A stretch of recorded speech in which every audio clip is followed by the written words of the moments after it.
together, we die together. Bad boys for life. Get busy living or get busy dying. You ain't first, last. Are you not entertained? Are you not entertained?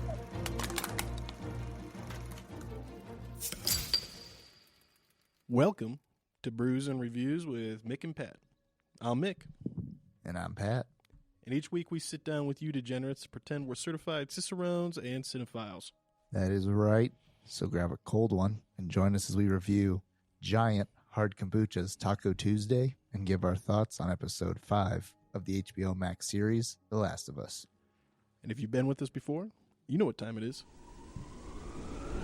Release the Kraken! I did. All right.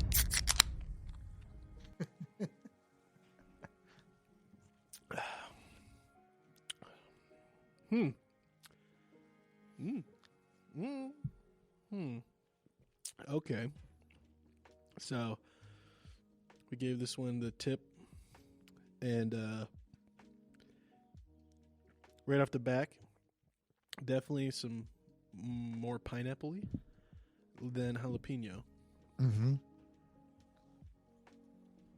Yeah, I was trying to figure out how spicy it was going to be. Because this is the Taco Tuesday is the pineapple and jalapeno hard kombucha.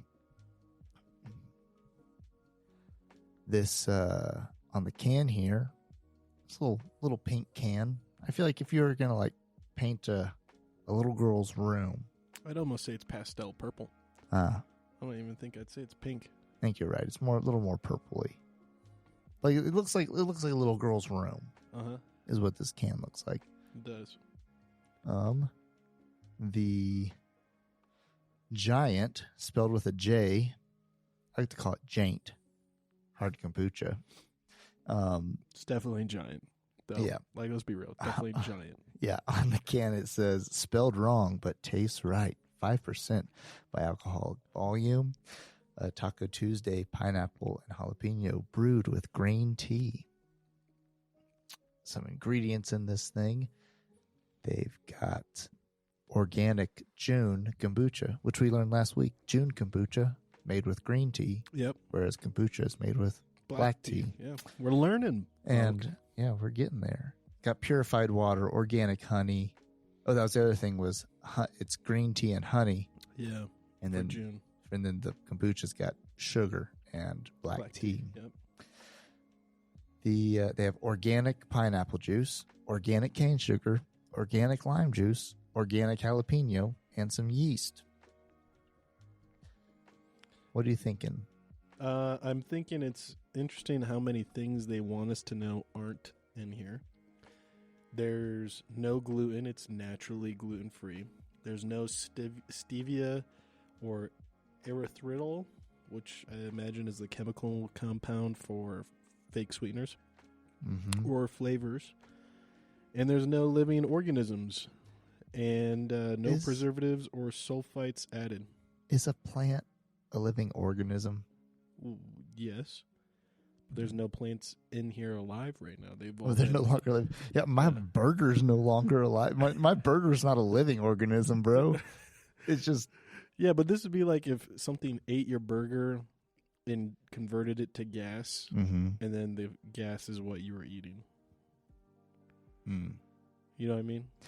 I see. I can't tell if they're trying to be vegan-y or if they're trying to like let you know that you like can't get sick because it's not like other kombucha that might like have like living scobies in it.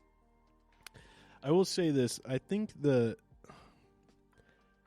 when it comes to something like this, when I look at the ingredients and it is no flavors, it's actually just the raw ingredients. So like there's no like natural flavors that's on like so many cans, right? Like that just means like it's not actually pomegranate. It's just the flavor of pomegranate naturally created by synthetic chemicals. Yeah. You know what I mean? It's like when I see stuff like this, it's like organic June kombucha, which it describes how that's made. Organic pineapple juice, not pineapple flavors. Organic sugar, organic lime juice, organic jalapeno, Like, all that makes me a little bit more gentle when I consider the taste. Mm-hmm. You know what I mean? And it's not that it's a bad taste off the bat, but I've needed to take a couple sips before I feel like my palate is aware of everything that's going on, because it's definitely got like a beginning, middle, and end. Yep. The rest of the can here says, funny spelling, serious ingredients. Clean, crisp, and refreshing hard kombucha, thoughtfully crafted with organic green tea, sustainable honey, fresh brewed botanicals, and real fruit. Taco Tuesday is bright, snappy, and tropical with a subtle but satisfying whisper of spice. Speaking of spice, did you taste jalapeno in there? Should we give it the swish test and see how much? All right, everybody, you know what we do here, right? We're going to take a little sip, swish it around, push it through your teeth, get it nice and aerated.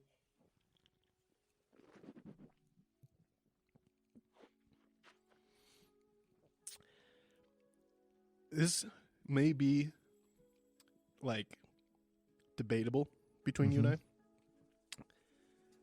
That middle flavor to me is apple cider.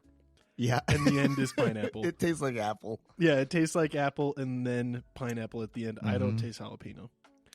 On the back of my throat, I taste a little spice. To be fair, when I think about pineapple just sitting in water to make pineapple juice or whatever, I mean, not pineapple, sorry, jalapeno sitting in water to make jalapeno juice, vegetables don't just flavor water. You know what I mean? Like, you leave slices of strawberries in water, that water is going to taste kind of strawberry a little, vaguely. That's not how vegetables work. Especially, like, when I pickle a lot of stuff and I use vegetables like jalapenos and onions and stuff like that to help pickle and add flavor to stuff. And damn it, Google, I'm trying to listen in. It doesn't. It's very light on, like, the flavor it leaves behind. So I just imagine, however they're getting organic jalapeno in this. Like, I'm just imagining they're pressing jalapenos, and then what little bit comes out, they mix in with everything else. It's got to be a very low percentage to the pineapple. Yeah, and I imagine that vegetables like vegetables like jalapeno are a little bit more closely related to wheat. And I imagine that the whole, like, fermentation process is a little bit more consuming of vegetable byproducts than fruit byproducts. So maybe that's why there's more of a fruity taste afterwards. I think so. And for, like, if this tasted like you were drinking the juice of the jalapeno, you might want to die. I think one thing we used to do on our earlier episodes was we would talk about what we thought it might pair well with. We haven't talked about that for a few weeks. Yeah. And I do think this Taco Tuesday would go with kind of that street taco. Some tahini. Some little tahini. Like, tahini on the rim. Yeah. There's something chalky about it, though. Like, it like, after you drink it, it leaves a dry taste in my mouth. You know what I mean? It's not like some of these that we've had that are like, feels like I'm drinking juice. Like, there's like a chalky, powdery taste. You know what it really tastes like to me? It tastes like the aftertaste of, like, right as I'm swallowing a sip of this, it has the same aftertaste as Tums. Really? Bro, think about it. Do it. All right. Switch around and take it, and then right after you swallow, tell me that's not the same taste as, like, after you finish chewing a Tums tablet.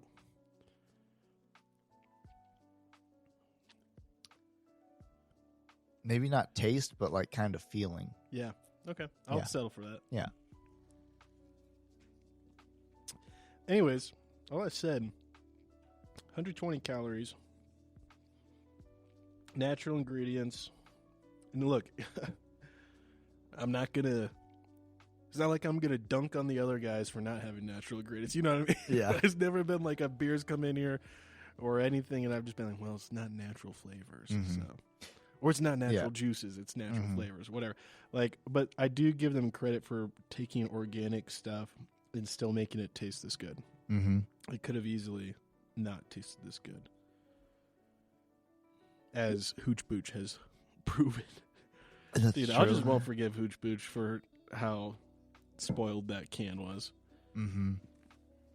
This can was a little post-date. Yeah, what's this can say? What does yours say on the bottom?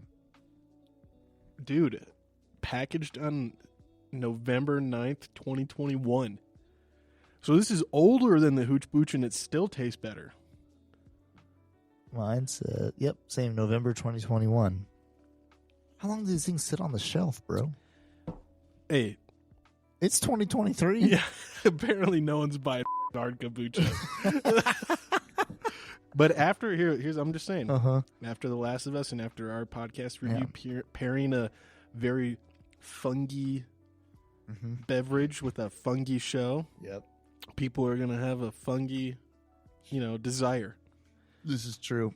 I think So- we're going to revive the hard kombucha culture. Yeah. Giant, we're trying to help you out, man. It's a shame that at our liquor store you have 6-packs that have been sitting there since 2023. Mm-hmm. That makes me Well- feel like there's like a movement issue for the product. Yeah. I think that liquor store hasn't even been there since 2021. No, it has. But all right, surprisingly or not, founded in 2019 by Larry Hartle Jr. and Aaron Telch. I think that's not how you say his last name at all. But they were out of Santa Monica in their apartment. So, surprisingly or not, I think everything's been from California on these hard kombuchas, right? Except for Hooch Booch's Colorado There's another one that's Colorado too. I can't remember. that we reviewed. Yeah. This is bottled in canned in Longmont. Yeah, though. so this is the mystery. This one says produced by Jiant in Longmont, Colorado, but they're out of Santa Monica. So, but so far, Colorado and California, they seem to be leading the charge in a hard kombucha. Maybe there's not much of a market for hard kombucha in the rest of the United States, which wouldn't be surprised about that. So they got started 2019, relatively new company, and their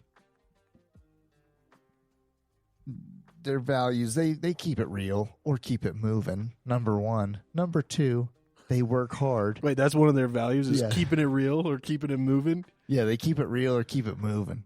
or like we keep it real or we keep it moving. Yeah. We're either going to be real with you Uh-huh. or we're going to be fake Yeah. and just keep the process going. Wow, that tells okay. But they're basically saying they use organic stuff. They keep Oh, it real or they get rid of it. Then they Okay, got a work hard, party hardish. They're no natural flavors, extracts, or essences or gimmicks. Number 3, if it doesn't taste good, it doesn't go on the menu.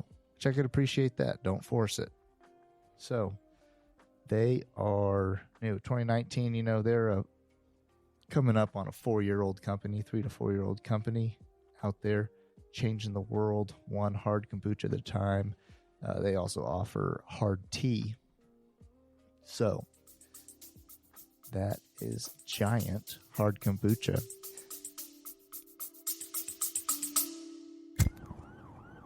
Smoke break. Smoke break. Hey, Ken, it's Mick, and I've got something important to talk about.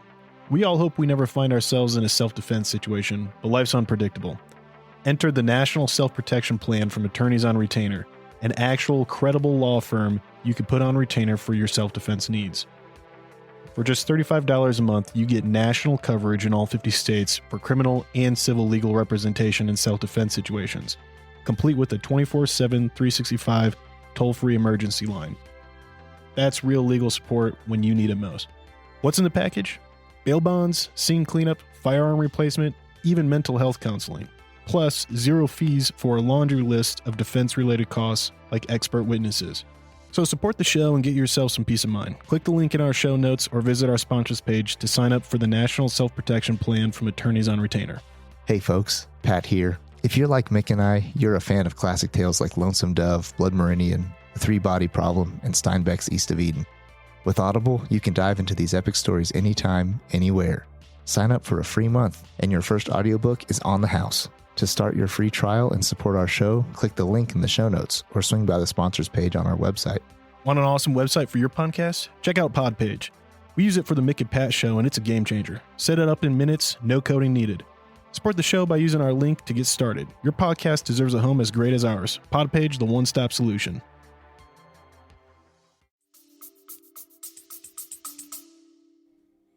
Yeah, I mean, I'll say this, like, the more I drink it, the easier it is to drink it. I can really see this one being a good alternative to beer. Like, this is a pretty good gluten-free option. 5%, easy drinking. Flavors aren't super strong. That said, when I think about my buddies who are gluten-free, I don't think many of them would like this kind of pretty strong apple-y pineapple flavor. Right. Yeah, I think that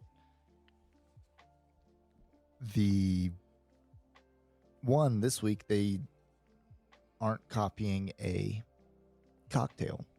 Yeah. Surprisingly or not. But truth be told, I feel like this would taste better with a shot of tequila. But this tastes kind of like a cocktail. Yeah. And the gluten, I think the gluten-free aspect is probably the best aspect of this drink, or in general for hard kombucha. Kombucha in general, like the pull for that, because we haven't found one yet that's just one that's trying to taste like normal beer. We won't though. I just don't know if it's possible. But I think it's possible. I think they just don't do it. You think it's possible for hard kombucha to taste like a Miller Lite? I bet it's possible to get it pretty close. I don't think so, man. All right, we're gonna start a hard kombucha company because we found out it's not so hard. You just throw up a Squarespace website and hire some other company to brew it for you. Seriously though, that seems to be the case for a lot of these. They don't even brew their own drinks. They just do they even design anything? Yeah, you think they design the logo? They market it. They market it. And they brand it, and they get it out there to the people. But I would drink this on the beach. I would drink it. You know, it's a little summery. I think that I would have it around. I would eat it with a street taco that had some pineapple on it and some jalapeno. I think it'd be good. But if you're gonna give this the thumb rating, where does it fall for you? You know, and again, to remind anyone who's new, who's hopping in,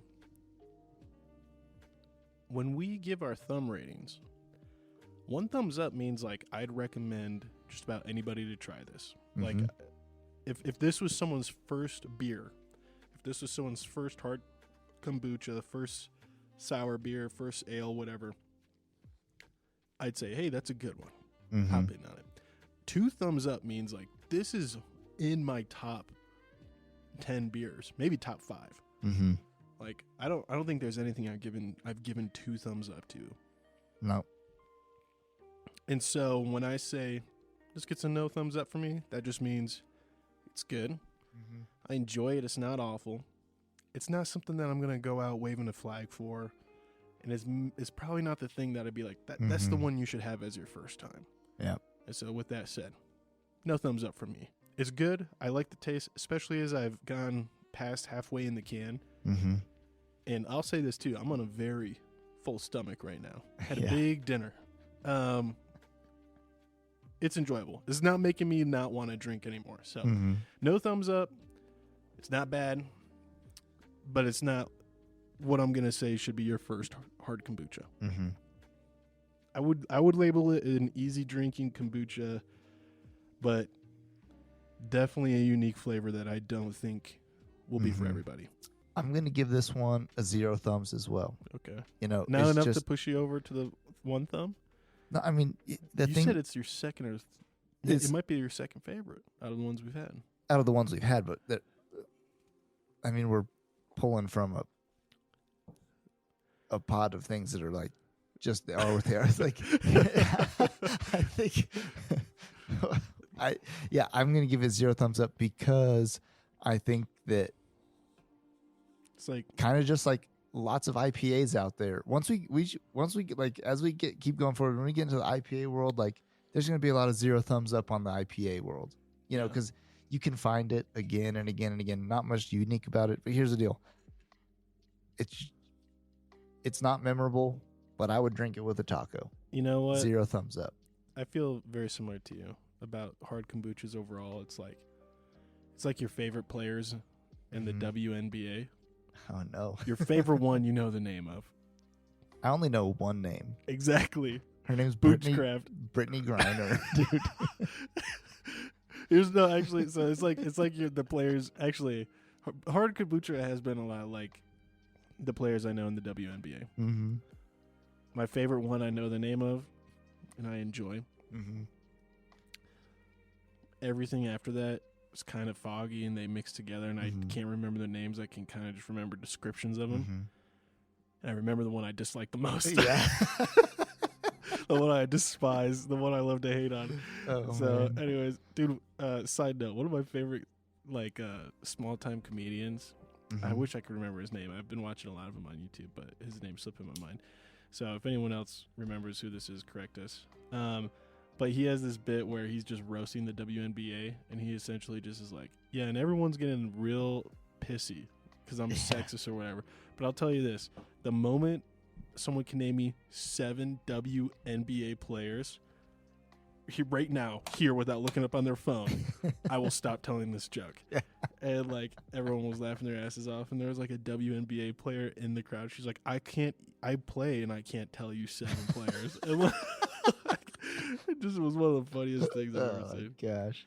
Anyways, well, Jiant, thank you. I'll continue sipping the pineapple and jalapeno taco Tuesday throughout this review because it is good enough that I do want to sip it. But we're gonna move on to episode 5 of The Last of Us, and I'll tell you this right out of the gate, Pat. Right out of the gate, your boy just not that thrilled about this episode. Your boy feels like, you know, they said this thing at the end of episode 3. Mm-hmm. The showrunners, they did their post-episode thing, and they said, what we've decided for the show is we're gonna ask ourselves, you know, in the storyboarding room, in the script writing, is this change better than the game? And if we think it's better, then we're gonna go for it. But if it's not better or just as good, then we're gonna stick with the game.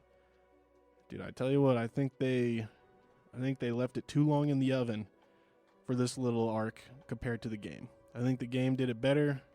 I think the game kept it simple.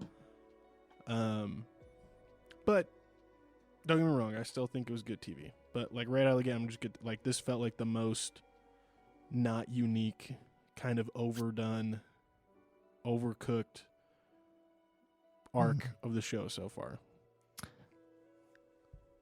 I would say the action in this, Badass. like, we needed that. We needed to bring the action back up in the show. Yeah.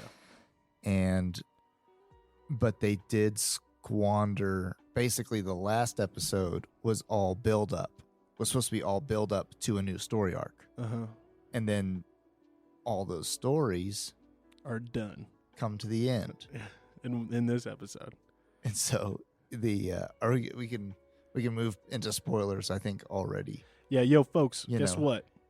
We're going to go into spoilers because we're going to talk about this show for the next 20 to 30 minutes. But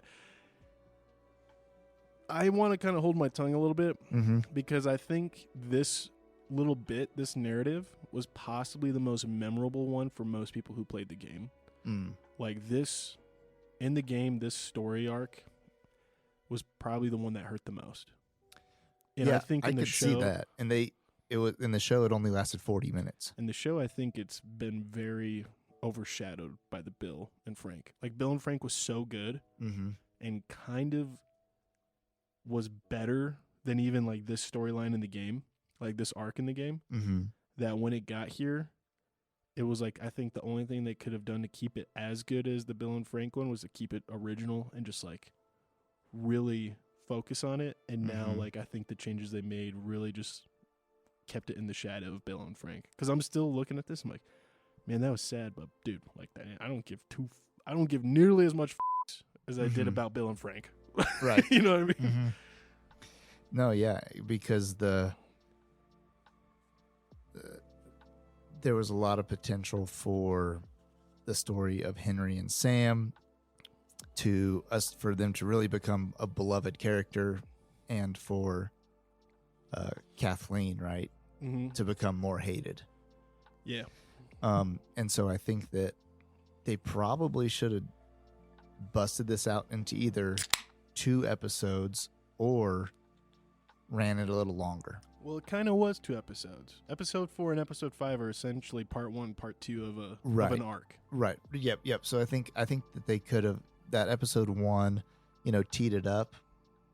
They kind of did the bump set. You mean episode 4 teed it up? Episode 4, right. So episode 4 teed it up. So it was a bump set, and they didn't have the bump set spike. Yeah. Is what I would say in there. I feel like it was a bump on episode 4. Yeah. And then it was set spike on this one. Yeah. And they didn't land that spike. And so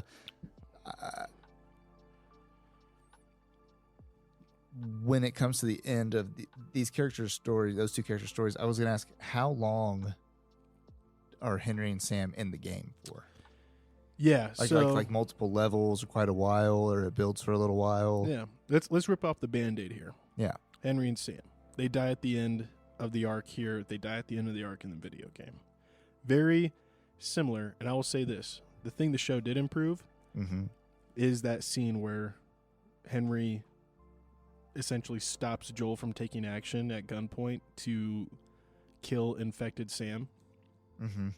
And then when Henry kills infected Sam and then kills himself, the dialogue there was better than what's in the game for sure. Like the game wasn't bad, but the dialogue in the show made more sense. Yeah, and it was better. I think the interaction with Sam and Ellie at the end was way more show rather than tell, which was really cool. And Kathleen's death is only in the show. Kathleen isn't in the game. She's not in the game at all. Nope. Okay. Nope. In the game, there's just this ominous boss of the bandits in Philadelphia, which in the show, it takes place in Kansas City, Missouri. So all that said, those are ripping the Band-Aids off. We're just going to get right into spoiler territory. So I would say you spend, depending on difficulty with the game and all that, I would say you spend 2 to 3 hours with Sam and Henry going through Philadelphia. And in the game, spoilers for the game too, folks. In the game, very similar thing happens as in episode 4 where the truck crashes. You get ambushed by bandits. Literally the same thing. Some guy faking being gut shot. And start getting, people start shooting at Ellie and Joel, and they spin out, crash, and then they're running through the city of Philadelphia. And they cross paths with Henry and Sam. Sam's not deaf in the game. Sam also didn't have leukemia. Essentially, Henry and Sam just were part of this, survival bandit group. And they ended up they got caught trying to steal supplies. And so now they're trying to escape the city while all the bandits are after them. And the rest of the bandits in the game are they kind of just talk about this ominous figure known as Boss. Like, dude, Boss is going to f***ing crucify me if we don't get Henry. Say that, right? Right. But you never meet Boss. You never go to the headquarters. You're just like, I got to get the out of here. And Henry and Sam end up being allies that are a means to help work out. Now there is a huge scene where you're about to get into a big shootout with the bandits, and then a ton of clickers come out. But it's during the daytime. But it plays out pretty similarly, action packed. And if I remember correctly, it's been a while since I played the game, but if I remember correctly, you're in a segment where you're Joel from a point of view. And you're shooting clickers so that way Ellie, Sam, and Henry can escape. Yeah, and move. Like how they played it out in the show. Yeah, a little bit better than the show, I think, too. Yeah. Because I think this was also the first episode in the show where, and this happens a lot in zombie movies and zombie shows, but where the logic that the show establishes, where the show says, here's the logic of this world, here's the rules, and then they throw them out the window for the sake of like a scene. And like, I thought like this was the episode that did that. And it was still cool, but like, it kills the momentum of the show, I think, when you toss out rules like that, like especially when the rules you've outright had dialogue establishing, like clickers, or like the infected hunt by sound. Right. Oh, and clickers especially hunt by sound. You can literally be right in front of them in a room. They won't see you. They won't see you. But if you drop like, a pencil in the corner of the room, they're gonna run over there. Yep. And bro, there's so much gunfire in this final action scene shootout. Yet little child clickers like, there's a girl in this car. Yep. There's a girl breathing in this car. Never mind the gunshots going all around, the screaming, the death, the running. I can hear a girl in this car breathing. Yep. Time to, fold over my back into the window. And I was just like that, and like a couple other moments where I was just like, really? They're digging under the car for Henry and Sam right now when there's gunfire, all this stuff going on. Yeah, you'd think like that would be the perfect, like, I don't know. No, but anyways, I had the same thought. I don't want to like rush ahead or anything like that, because I do want to kind of dialogue through the episode for you. But I will say, like, I agree with like it was a bump, and then this episode kind of spiked it, rushed through, and I think it hurt the show a little bit. I think it kind of ran into the wall. Yep. Didn't check to see if the screen door was open. Yeah. Just ran right into it face first. Yeah. It was good. I like that they dropped back. I do like in general, like the kind of non-linear storytelling that's gone on throughout the entire show. Where they'll drop back and explain something from an interview from 1960. Dude, I think the pre-apocalypse like flashbacks have been some of the best part of the show. Yeah, they'll drop back to that Jakarta scene, and then even like, they drop back for the whole Bill and Frank episode that drops back and plays back up into to the current time. Yeah. Same with they drop back and work through Henry and Sam's story, and I don't know is there an actual flashback scene? I don't think there's an actual flashback scene. No, not. But they where episode 4 ended, they didn't pick it up there. Yeah, they dropped back. Yeah, they rolled back. To when. Yeah, which was helpful, because I thought that Henry was like, basically in my mind, the way that they had.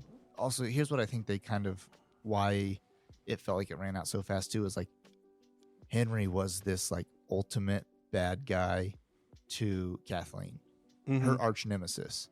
Yeah, where really I thought they'd been going at it for months.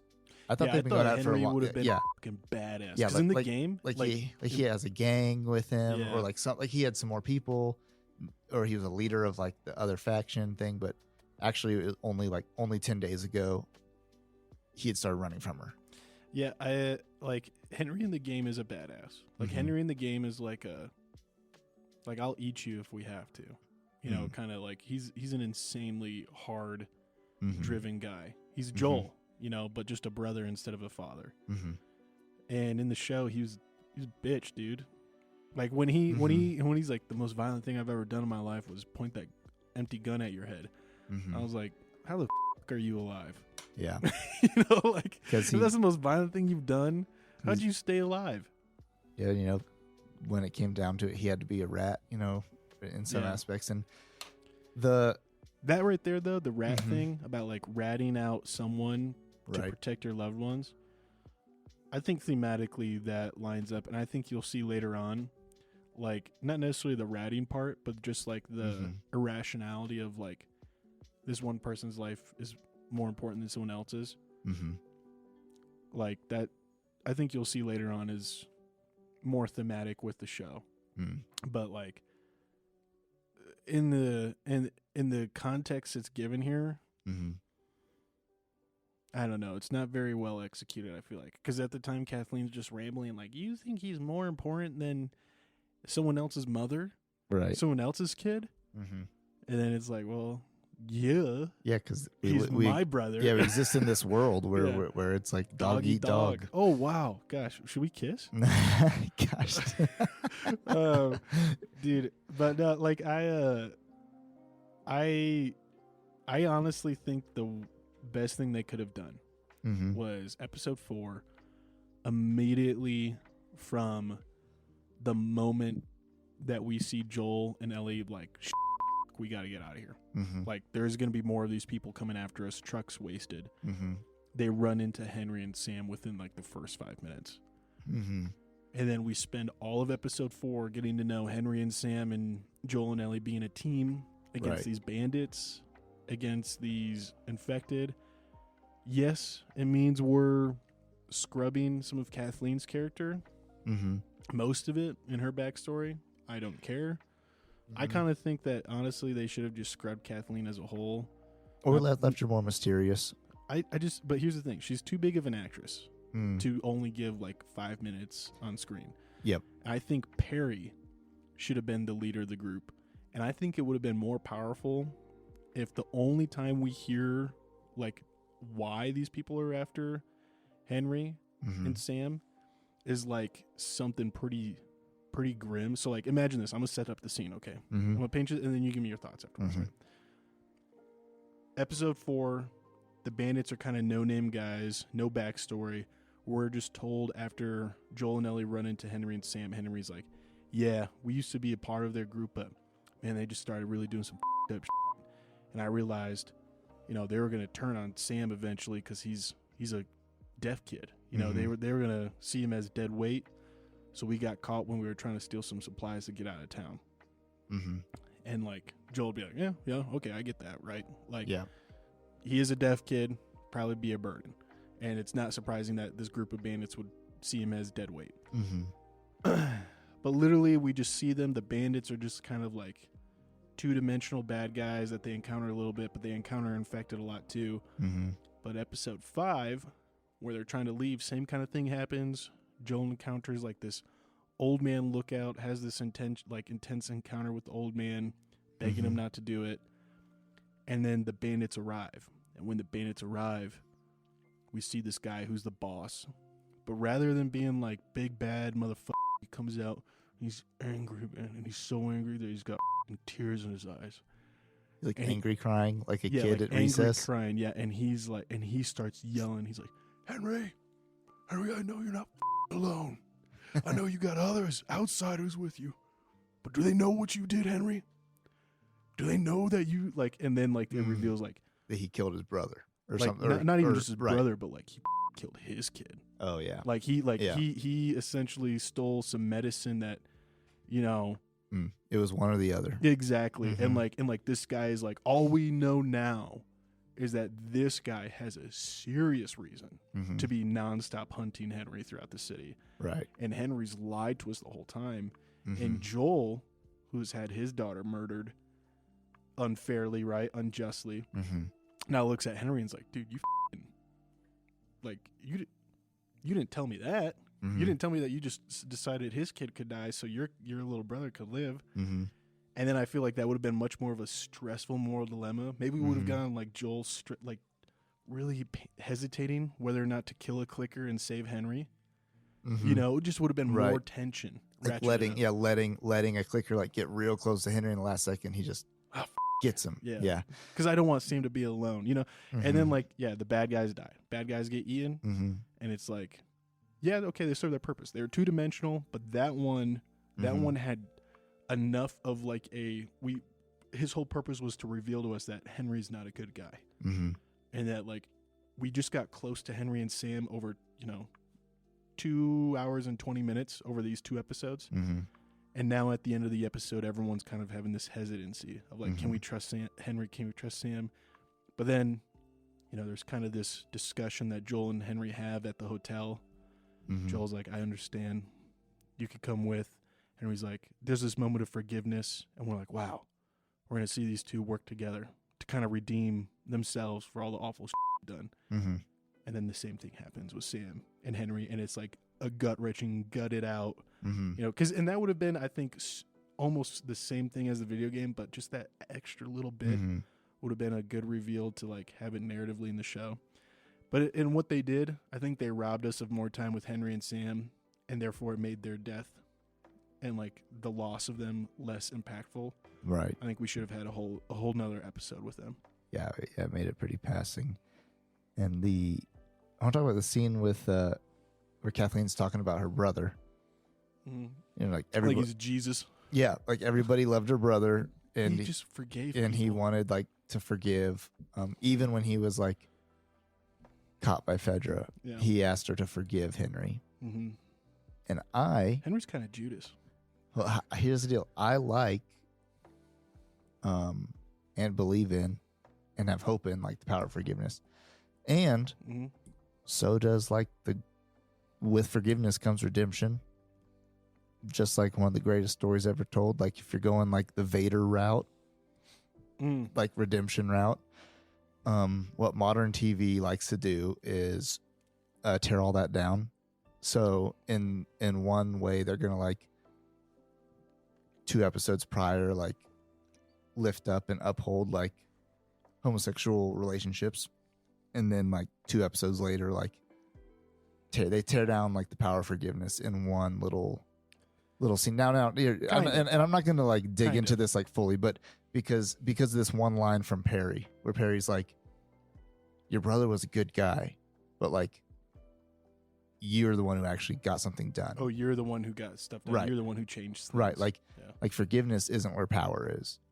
Power's in like slitting throats." You know, and power is there's a broad, you could define power in many different ways. But anyways, I think that was like that scene, I don't know if it added to anything or not, like with to have that whole scene and have and then she just dies by the sword later, like, you know, pretty quickly later on. It's ironic that you say that. Because that's literally what Craig Mazin and excuse me, writer of the games, I'm spacing his name, Neil Druckmann, they literally said we wanted to show a character who kept on living by the sword so much that of course these violent ends meet, these violent delights meet violent ends. So maybe also ultimately the message was like forgiveness can win out, you know, and so you could play this story out in lots of different ways. And so there is that with her, like her time is pretty short. She overthrows Fedra and 10 days later she's dead. So like she didn't do anything either, which is also very Tale of Two Cities. Very in line with like kind of what they're kind of saying they want to base this off of. Here's the thing. I understand what you're saying.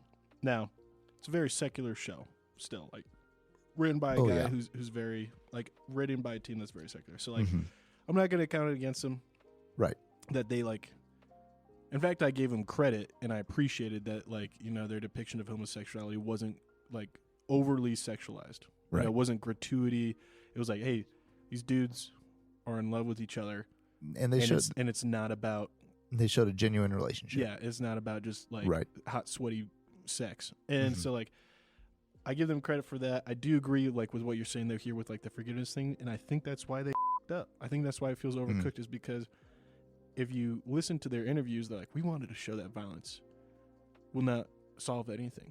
Like going down a road of violence rather than a road of like mercy and grace will lead to a violent end. And I'm like, I get what you're saying, but the way you filmed it and the dialogue made it seem like you were really trying to show that like Kathleen she had this pretty decent reason for going after Henry, and that violence is what got her in her power, her place of power. Now, if she had just decided to be wise and let Henry go rather than try to get justice, she'd still be alive, you know, and her crew would still be alive. But she'd still be ruling like a tyrant. Right. Probably. You know what I mean? So like I just feel like they didn't execute this whole idea of like vengeance is bad, vengeance is poison, you know, Right. have grace and forgiveness for someone, you know, all that stuff. Mhm. Even though that's what they said they wanted, you know, Right. like ideally if she had just listened to her brother and forgiven, all this would have been avoided. But anything that like in particular of the episode you want to kind of touch on before I kind of get to the end, the climax? Because I thought there was good moments in the show. I still think it was good TV, Yeah. but I just think it was the second weakest episode. The action scenes really redeem it a lot, but like episode 4, weakest of the season so far. This episode definitely, I think, second weakest, even though it had the biggest set piece action scene. Yeah. I was wondering if Ellie actually thought her blood was. Now she knows her blood like is valuable and can heal. I was wondering, like, as a kid, if she actually thought rubbing her blood on him would help him, or if she was consoling him. Yeah.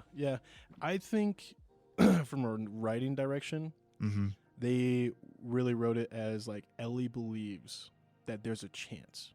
And we want to show that she has this actual desire now where she accepts, like, I might be the only person immune to this.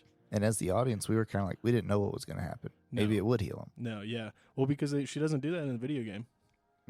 And, like, a lot of people I know were wondering, they were like a lot of people who play the video game, we were talking about this online, where, like, a lot of us thought this was going to be the optimism, you know, like the optimistic, like, maybe Henry and Sam don't die here. Oh, yeah. Whoa. And they just keep them in because they could be great characters in the show. Well, because we should get more time with them. Damn it. Right. I'd be kind of bummed if this was all the time I got with them because they were such a big deal in the game. And then when it doesn't work and she's kind of becoming callous and like, Joel, come on. You already put the dirt on him. Let's go. I think that shows that, like, she's hurt. She's hurting real bad because she has, like, I think the idea I see of it is, like, she thought there was a chance and she desperately wants to help people. Like, now that she accepts that she's immune and she's getting closer to Wyoming, it's becoming less of a pipe dream. It's becoming one of those things where, like, maybe I can cure people. Maybe I can help and stop people, give them hope, and to, like, step out, take a risk, try that, even in, like, a kiddish way, and then just have it not work at all, have it completely fail. I think would be pretty crushing as a child. Especially if you're kind of messianic child, and then you find out, like, you're not that good of a messianic. Like, you can't cure the people who are sick and dying. You can maybe cure the ones down the road who've not been sick yet. It's kind of, I feel like, would be a blow, you know? Yep. Yeah. Do you think that big thing was supposed to be the Rat King? No, that was a bloater, dude. The Rat King, a bloater. Yeah, the Rat King. If you look up pictures of the Rat King, you'll know it when you see it. I don't think he'll be in this season. I think he'll be in season 2. But yeah, the bloater is like the 4th stage of the infection. And in the video game, the way they kill a lot of people is they, like, grab your head, and then the other hand grabs your bottom jaw and just rips your jaw off. And they essentially did that to Perry. Yeah. Well, I think it grabbed him and just twisted his head around and then pulled it off. It just popped it off like a cork. It was pretty well done, though. One thing that I was kind of bummed about, though, is the curse of maybe CGI would make this look better. Because did you watch the post-episode stuff? No. Post-episode, all of the clickers and infected running out of the hole, it was real people in real costumes. Or like real makeup? Yeah. It was like incredible makeup. Wow. And there was a couple of them who were in mocap suits to be like CGI'd over. Oh, yeah. For very specific sequences, you know? But then the final shot, like, you can definitely tell, like, a lot of those people got just, like, drawn over with CGI. I felt like like, you see the behind-the-scenes footage, and you're like, the actual episode definitely did not have the same movement, and it was a little too smooth. It wasn't in the right frame rate, maybe, or something like that. Because you see the behind-the-scenes footage, you're like, that looks way more like a zombie swarm of clickers running out. Like, the makeup just looks way better than what CGI does. I don't know. Maybe they feel like the makeup looked too stiff, or maybe it was too floppy. Right. because it's all like, you know, plastic and Yeah. silicone. I don't know. I just was a little bummed because it was clear they did a lot of CGI replacement stuff. And it's the same thing they've done with a ton of movies in the past couple of years that had like really expensive practical effects and makeup. Mm-hmm. And then they like paint over it with CGI because like someone at a producer level is like, I don't know, it looks fake. Let's use CGI. Mm-hmm. And everyone, I just don't know why people aren't like, Mm-hmm. excuse me, sir, but that'll just look worse. Yeah. Yep. So I did think the scene with the little girl clicker in the car, it was funny because you could tell that was like a real kid. Yeah. But by the way they moved, like, I was like, only a child could move that way. Mm-hmm. It was just, it was funny, like having small children and watching them like roll around on the couch and like flip around. We were Yeah. like, I cannot move like that anymore. No, of course not. Well, and she was so little though. It was definitely like not a small person. Like that was it was Yeah. not a small adult. That was Right. a child. Yeah. It was a 7-year-old child. Mm-hmm. And I just thought that was funny. It's like, that kid's having a lot of fun playing Yeah. this creepy freaking zombie. Did you catch on the theme of how Kathleen is telling Henry she's like, she's not going to spare Sam. She's like going to kill Sam and Ellie both, essentially just because of proximity. Mm-hmm. She's like, kids die all the time, Henry. Just doesn't make a difference if I execute 2 kids here with you. And then she gets killed by a kid clicker. Mm-hmm. I feel like it was a little on the nose. Just a little bit, like, I don't know. It was, I don't know, man. It just felt a little too hokey. Oh, yeah. I don't know. How do you feel about it? I might be wrong. I'm willing to accept like I'm wrong, but I just felt like it was like and a kid kills her because she was okay with killing kids. I don't know. I just felt like I felt like the little kid clicker was just scary because it was quick and it could get around. It should be scary. So it was just freaky. Yeah. Freaked me out. Yeah. One thing, too, that they said like that little kid clicker was supposed to be one of the kids from the underground daycare. Mm-hmm. Like it was supposed to centrally reveal like, yeah, all those kids are dead. Right. But all right, final act, man. Final act where Sam reveals to Ellie he's bit.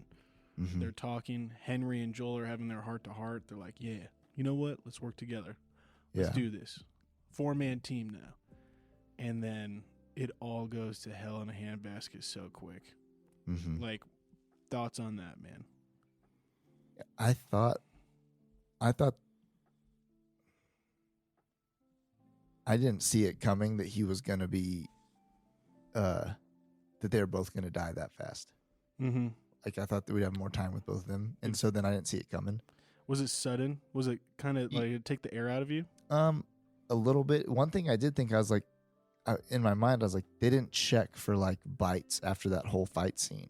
So it's like, are they just brushing over it or are they going to use it? Mm-hmm. And then they did use it, because Sam reveals that he's been, bit. And I did kind of have hope that like her blood might have healed him. They just keep going on. Yeah. But nope. That's not how it works in real life either, though. Well, yeah, no. That was the thing. I was like, yeah, like even if this had the cure in it, that's not how. If you have the cold, just rub it on it. I was gonna say, if you have the cold, and let's say you have the flu, and I have the flu vaccine in my blood. Mm-hmm. If I cut open my hand and rub it on a wound of yours, right, you're still gonna have the flu. Or even for like our most recent thing, like let's say we have the same blood type. Mm-hmm. I've had COVID, and you haven't. Mm-hmm. You get super sick from COVID, you're gonna die. Like, if I put you on an IV of my blood with antibodies, that could save you. Yeah, and intravenous, same blood type. Yeah. Exactly, intravenously. But if I just rub that blood on you, it's not helping. Not gonna. Yeah. The change I like from the game that I thought was better in the show was that after Henry pulls the trigger, he looks at Joel and says, "What did I do? What did I do? Tell me, what did I just do?" Because he's in such shock and disbelief that like he doesn't want to accept. He needs someone else to confirm reality. Yeah. And in the video game, when he does it, he just points again at Joel and says, "It's all your fault. It's all your fault." Really wasn't. But I think like as a player, you're like, he's blaming you because you must have like, because essentially like the idea is like you weren't quick enough to kill a clicker before like it tackled him and bit him or something like that, you know. The super thing though is that in the show, that bite was so far down. Like if he had just told Henry right after that, like, I'm bit, they could have just hatched that off, tied that leg up, and given him like, like he would have been fine. Like you could have easily cauterized, stopped the bleeding of that wound and probably like lived. Like if they had just cut it off in time, because it was so far down on his leg. You know what I mean? So that was kind of a bummer. Like I was like, man, that would have been an opportunity to like present a new rule. Like, hey, if you cut it off quick enough, you can live. Because it's fungus, and it's not like actual viral or bacterial. Like if you cut it off quick enough, like likelihood is that your antibodies will kill off whatever is in your bloodstream, because fungus doesn't really move through the bloodstream. But all that said, I did find it shocking and sudden, but just like the dialogue change, I thought was better. And the burial scene and Ellie writing "I'm sorry" was good. But all right, biggest issues with this one too was that like it just felt overcooked. That like Sam also needed to have leukemia. Like he's deaf and he had leukemia, and there was a miracle drug that existed to get rid of. There's not a miracle drug today that replaces like chemo and radiation for kids with leukemia. As far as I know. I mean, I'm not an oncologist, but I don't know. It was just like, it was kind of, and again, the girl clicker trying to get at Ellie in the car, and like just like the not following the idea of like there's sound. I mean, I don't know, dude. I think it felt like 30 seconds I was yelling at the TV for all of them to start running away after Kathleen, and her group turns and looks at the hole. It felt like they would have had a good solid 30-second lead rather than just still standing near Kathleen. So, what? How about you? Anything that really kind of just ground your gears that just felt like, oh, okay, this is The Walking Dead. They're being stupid. I just think that Perry's beard is just too well kept all the time, dude. Perry is hot. Yeah, like Perry, bro. This is Apocalypse. You can't have that good of a beard. Yeah, all oiled. Dude, I really thought Perry and Kathleen were gonna bang it out in her child bedroom. I really did. Dirty bunk bed. Yeah, I did think there was gonna be. I thought they were gonna have a moment there. Oh, would have made things a little bit more intense when Perry sacrificed himself for her. This is true. I thought Perry was just gonna shoot her in the back of the head when she was like, "Yeah, I'm gonna kill these kids in cold blood, and it serves no purpose other than vengeance." I really thought Perry was gonna be like, "Well, pump the brakes here, okay? Yeah, just get rid of her. We're with you for overthrow, but like killing kids we're getting a little far off course, you know." Yep. Okay, all right, last thing is kind of essentially some cool trivia that I have here for the episode, but I do want to just shout out Lamar Johnson and Kevon, Keivonn, Kevonn Woodard. Lamar Johnson played Henry. I thought he was great. I thought he had really good emotional expressions. I think him and Keivonn did a great job in their roles. I didn't feel like they overacted or underacted, especially Keivonn. This is his first thing ever. He hasn't acted in anything else. Really? Yeah, so, and he's actually deaf in real life too. Oh, really? Yeah, he's an actual deaf kid. Huh. He said to channel like looking like a post-apocalypse born kid, like looking like tough and brave and not too afraid. He thought about how people told him he had to be brave after his dad died. So, wow. I like this kid. Yeah. I like this kid a lot. Lamar Johnson, he's been in the show Your Honor. A couple other things I haven't seen, but I know Your Honor's got pretty good reviews with Bryan Cranston in it. Kind of crime drama show. But, yeah, I thought they crushed it. I thought they did good. I thought the weakest stuff was not them. It was kind of the writing around them, especially with, like, the backstory of Kathleen and stuff. Yep. Cool. I agree. All right, some cool trivia here, though. Some of you already touched on, but Melanie Linsky, who played Kathleen, already said this one, but she confirmed that the child clicker was one of the kids from the daycare, the underground daycare. And it was ironic that she got killed by a kid. In the last moments of his life, I noticed this and I thought this was pretty cool. Sam deliberately sits on his bed facing away from Ellie, so that when he completely turns into an infected, he won't acknowledge her because he's deaf. And the infection wouldn't cure his deafness. So he would just be a deaf clicker and absolutely, essentially, like... hopeless. Yeah, like just blind, right? Yeah. Well, blind once his eyes are gone. And so he just sits looking at the wall, can't hear anything, and he did it to, like, essentially save Ellie because Ellie was, like, still sleeping in the room. Mm-hmm. And so concerning she was, like, wakes up without him attacking, and he doesn't attack until he sees her, it was like Sam's last little bit of, like, oh gosh, like, I am going to turn into this monster. All right, I'll do it so that way I can't attack her. I thought that was really cool. That was a very good show rather than tell thing. And then let's see here. Neil Druckmann said, I think it's important to show that when you were dead set on using violence to settle the score and win the day, you were probably going to get subsumed by that yourself. Co-writer Mason goes on to explain that because Kathleen was set on enacting revenge on Henry after his brother's death, even after Perry tells her to give it up and run away and survive, it was inevitable that she would succumb to the cycle of violence. And the fact is, Kathleen is a moral criminal. She's done terrible things, but does that mean she deserves to die? I just know that the odds that you are going to die by the sword go up dramatically if you live by it. And Troy Baker, who plays Joel, hosts the podcast for the Last of Us show, post-episode. And Troy Baker had a claim that Kathleen could have run and saved herself from the horde of infected if she had just listened to Perry. But because she didn't, she kind of meets this, like, ironic end at the hands of the child.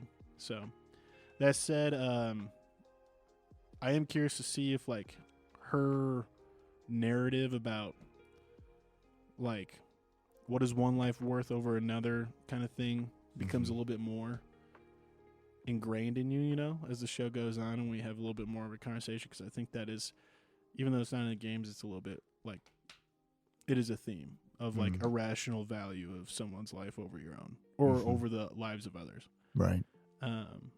But overall, what would you say, man? What would you give this episode? You know, standing alone, not thinking of it as, like, necessarily, like, the same, like, just part 2 of episode 4, but, like, how do you feel like it holds up? Yeah, I think that the storytelling was on the weaker side compared to 1 through 3. But that the action scenes were good and necessary and kept me engaged. And so, yeah, as far as, like, rating this thing, like, I'd give it the 1 thumb. You do need it for, you know, even for moving the story forward, it's necessary. And also it was a good action-filled episode. Yeah.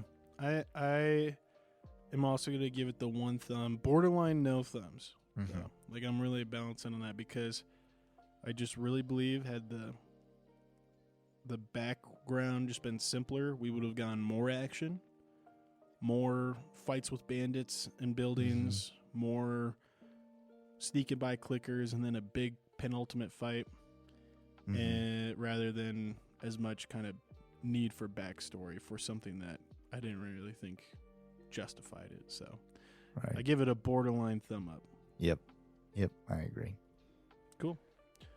Well, thanks for joining us here at the Mick Pat Show. I'm Mick, and I'm here with my co-host Pat. We appreciate you guys as always, and we hope our kin out there have enjoyed this Jiant hard kombucha, pineapple, and jalapeno. I know I certainly enjoyed it. It grew on me, just like cordyceps. Oh, yeah. So we're going to keep running through these episodes of The Last of Us. We're probably going to keep on the hard kombucha train throughout the series. We only got 4 episodes left. As long as we can stand it. And, join us next week for episode 6 as we continue to see how this story unfolds. Till next time.